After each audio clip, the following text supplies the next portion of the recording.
최상병이 사고를 당하지 않았으면 며칠 후 9월 26일이 저녁일이랍니다.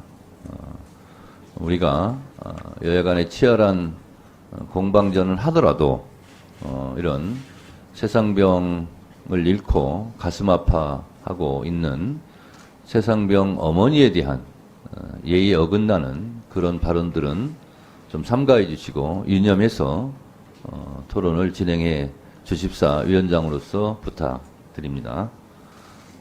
곽규택 의원님 토론하세요. 순직하신 최상병에 대해서 애도하는 마음이야 여야 의원이 다르겠습니까? 모든 국민이 다 애도하죠. 그것을 가지고 지금 법사위에서 그리고 국회에서 이 최상병 특검법을 가지고 정쟁으로 몰고 가고 정치적으로 이용하려는 쪽이 누군지 한번 잘 생각해 봐야 될 것입니다. 이번에 소위를 통과해서 올라온 이 최상병 특검법, 이것은 뭐 그냥 쉽게 한번 우리 이야기해 봅시다. 기존에 국회를 통과했다가 대통령 제 요구에 의해 가지고 다시 국회로 돌아와서 재표결을 했는데 부결되지 않았습니까? 그런 상태에서 이 제3자 추천, 특히 대법원장 추천하는 특검에 대해서라면 검토해 볼 수 있고 수용할 수도 있지 않겠느냐 하는 이야기를 한동훈 대표가 했죠. 그러니까 민주당에서 잘됐다 해가지고 그걸 가지고 국민의힘의 내부 의견을 분열시키려는 그런 방식으로 다시 이 특검 법안을 내놓은 거 아닙니까? 이 특검 법안의 내용이 뭡니까? 대법원장 추천하는 특검으로 모양은 갖추고 있지만 야당의 무제한 비토권을 통해서 대법원장이 아무리 추천을 해도 민주당의 마음에 드는 그 특검이 추천될 때까지 계속 민주당 의견으로 밀어붙이겠다 하는 것 아닙니까? 맞잖아요. 솔직하게 이야기해 보세요. 그렇게 해놓고 자, 대법원장 추천하는 특검법을 만들었으니까 국민의힘 받으세요. 이렇게 선전하고 있는 거 아닙니까? 그러니까 국민의힘 내부에서 계속 이거에 대해서는 오히려 반감만 생기는 것 아닙니까? 이런 최상병 특검법에 대해서 대법원 행정처장께서도 신중 검토를 해야 한다고 하는 상황입니다. 신중 검토 의견을 내신 것은 반대한다는 뜻이죠. 그런 상황이기 때문에 지금 이 부분에 대해서는 누가 봐도 이것은 정쟁을 유발하기 위한 법안이다.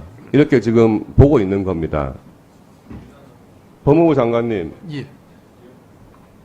제가 설명하는 거 들으셨을 거고, 뭐, 언론에서 여야 입장에 대해서는 충분히 보셨을 텐데요.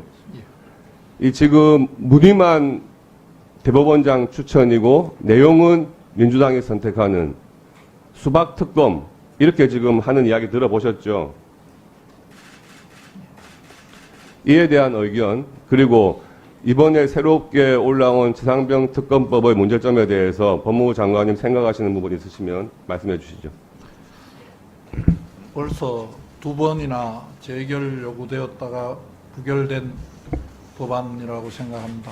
그 기존에 저희들이 재결 요구를 할 때에 문제 삼았던 권력 분립, 상권 분립 위반이나 수사 대상의 무한 확장 가능성이나 보충성 예외성 위반, 그다음에 수사 인원과 기간의 과도함으로 인한 과잉 수사의 우려, 그다음 피의사실 공표와 관련된 인권 침해 우려 등의 문제점을 지적하고 그 부분이 재의결 요구 사유로 되었습니다만 이 부분들이 거의 시정이 안 된 상태로 유지가 된 점 외에 지금 특검 임명과 관련돼서 제3자 추천, 대법원장의 추천이라는 모습을 갖추고 있습니다만 저희들 입장에서는 제3자 추천이라는 형식을 갖추긴 했지만 실질적으로는 대법원장의 추천에 대해서 비토권을 갖게 되는 부분이라든지 거기에 대한 추천권을 더불어민주당과 비교섭 단체만 갖게 되는 거라든지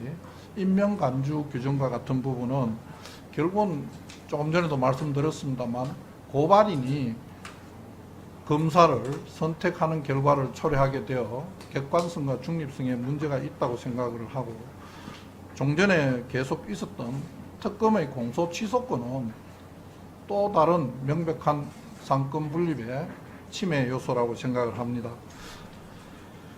그리고 그 외에 뭐 수사 대상이 확장된 부분은 여러분들께서 늘 걱정하셨던 표적 수사와 별건 수사, 과잉 수사, 피의 사실 공표로 인한 인권 침해와 같은 그런 우려가 불식되지 않은 상황이라고 생각을 합니다. 네, 우리 곽규택 의원님께서 법안 내용도 말씀하셨지만 또 의사에 관련된 부분도 말씀하시기 때문에 위원장으로서 의사 진행 관련해서 한 말씀 드리지 않을 수가 없습니다. 위원장으로서 최상병 특검안에 대해서는 오늘 안건 상정을 하는 부분에 대해서 많은 고민이 있었습니다.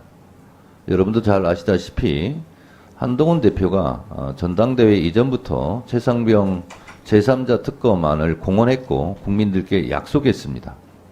그리고 민주당이 원래 당론이 있습니다만 제3자 특검안을 제시하셨기 때문에 저희는 한동훈 대표의 안을 수용해서 민주당 당론이 있음에도 불구하고 한동훈 대표가 의견을 제시한 부분을 적극 다 반영하여서 최상병 특검안을 야오당이 다시 발의를 하고 기다리고 있었습니다. 그런데 국민의힘 한동훈 대표의 안이 없습니다. 말에 대한 진정성이, 국민과의 약속에 대한 진정성이 있으려면 일단 민주당이 반대를 하든 어떻든 그 안을 내셔야 되는데 지금까지 안을 내지 않고 있습니다. 지금 국민의힘 의원님들이 말씀하시는 비토권에 대해서도 저희는 열어놓고 전향적으로 생각을 하고 있습니다. 일단 안이 들어와야 그것을 토론할 거 아닙니까? 그런데 제3자 특검안 등등 그러다가 또 저희는 인정하고 동의하지 않습니다만 제보 뭐 조작 이 건까지 얘기를 하길래 좋다 그럼 그것까지 다 받아들이겠다 하고 기다리고 또 기다렸습니다. 그런데 한동훈 최상병 특검안은 함흥차사 아무리 기다려도 오지 않습니다. 그러면 이것을 언제까지 기다려야 할 것인가? 추석 연휴 전에 이것을 통과시킬 것인가? 추석 이후에 할 것인가? 많은 고민을 했습니다. 저는 위원장으로서 한동훈 특검안이 오면 좀 시기를 늦추더라도 같이 병합해서 토론하는 것이 맞겠다 하고 계속 기다렸습니다만 이것은 한동훈 대표의 기만 전술에 지나지 않는다라는 결론을 내릴 수밖에 없었습니다. 국민을 우롱하고 대국민 약속을 지키지 않는 한동훈 대표를 원망할 수밖에 없었습니다. 그래서 불가피하게 언제까지 기다릴 수만은 없는 거 아니냐. 결국은 한동훈 대표가 시건 허언을 한 거 아니냐라는 결론에 이를 수밖에 없었습니다. 정치를 처음 하지만 이렇게 정치를 하면 안 됩니다. 언제까지 내겠다라는 말조차 지금 하지 않고 있습니다. 그래서 어쩔 수 없이 오늘 불가피하게 최상병 특검안도 상정해서 토론할 수밖에 없다는 것을 국민 여러분들께 말씀드립니다.